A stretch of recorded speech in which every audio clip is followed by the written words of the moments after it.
Good day, guys, and welcome back to my YouTube channel. My name is Ademola Badmos. If this is your first time, please do not forget to like and subscribe. And if you find this video helpful, please leave a comment and leave a like. It's a means of encouraging me to keep on doing these videos. So, let's begin. In this video, we will be introducing us to Mailosaur. So let us just get right into it. So, the first thing is we could just search for Mailosaur on any browser of our choice. Mailosaur, and that gives us this, so we can just click on it. And once we click on it, we ideally would just sign up. Okay, so the sign up gives us a 2 weeks, a 14-day trial, so to speak. And if you need more than that, you could contact Mailosaur, and they would give you more access based on what you need. But you would have 14 days to have full access to everything that Mailosaur offers. And to me, I think that is pretty cool. So here, I will just sign up with my Gmail account. So it really goes straightforward. And this is my Gmail account here. And yeah, so I just need to fill in some details here. Okay.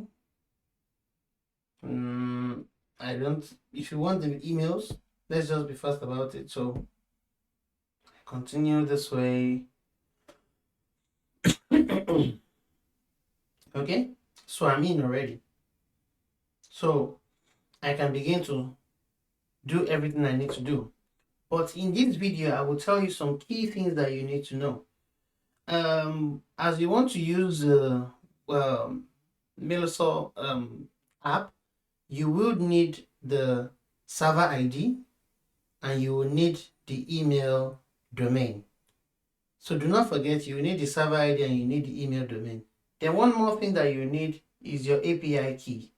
So this API key are of 2 levels.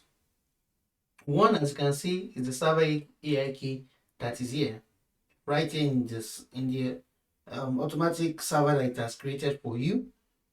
Another one you can find when you click your settings icon. Click the settings icon, you find the API keys, then you create an account level key. Now, you might want to wonder what the difference is. Let me go back to the server. The difference is simple. For a server key, it means that the API key only have access to this particular server that has been created for you. Okay?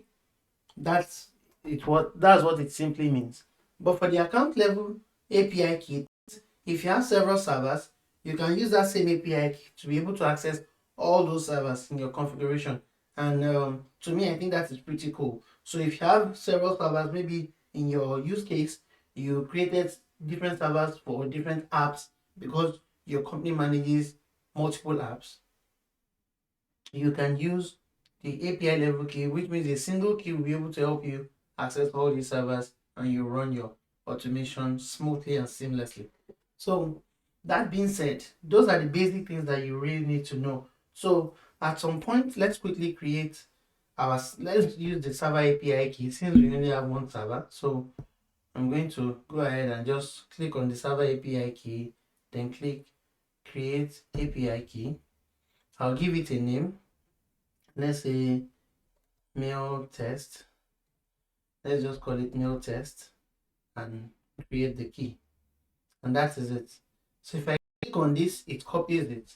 So in subsequent videos, we are still going to come and copy all these 3 things. Okay?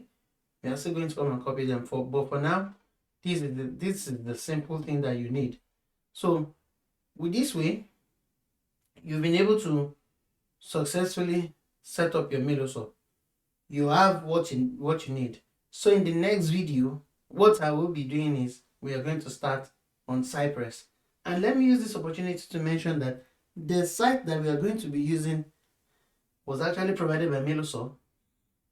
So in case you want to try this, you have to follow the exact steps I created, because the site that was provided by Mailosaur right now can only accept Mailosaur domains. So you have to use the Mailosaur email domain.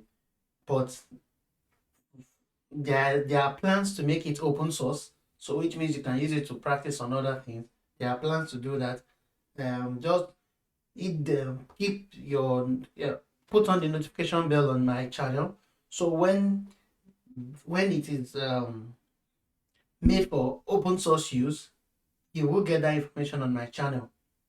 So this practically brings us to the end of this video. So in the next video, we will be setting up our Cypress and we'll be connecting all of this, the email server, the server ID, and the server API keys. We'll be putting them into our Cypress, then we'll get everything going. So thank you for getting this far. Please do not forget to like and subscribe, and I will see you in the next video, God willing. Bye bye.